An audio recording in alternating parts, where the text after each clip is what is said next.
కుమారుని స్వస్థపరిచిన విధానాన్ని బట్టి, తన ఒక్కగానొక కుమారుని స్వస్థపరిచిన విధానాన్ని బట్టి కుటుంబం అంతా రక్షింపబడింది. గట్టిగా చెప్పబడదు.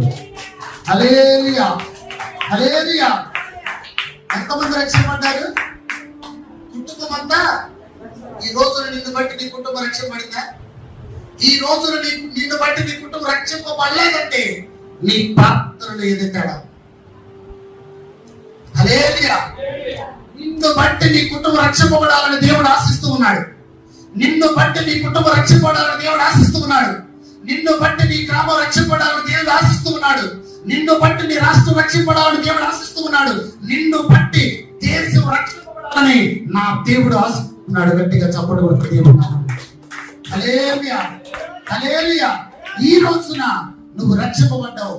నీ కుటుంబం రక్షింపబడాలి. నీ పిల్లలు రక్షింపబడాలి. ఎందుకో తెలుసా? యేసయ్య ఎప్పుడైతే ఆ వ్యక్తిని, ఆ బాబుని స్వస్థపరిచాడో తన కుటుంబాన్ని బట్టి, ఆ బాబుని బట్టి ఆ కుటుంబం రక్షింపబడింది. ఈ రోజున నిన్ను బట్టి నీ కుటుంబం రక్షింపబడాలి. హల్లెలూయా, హల్లెలూయా.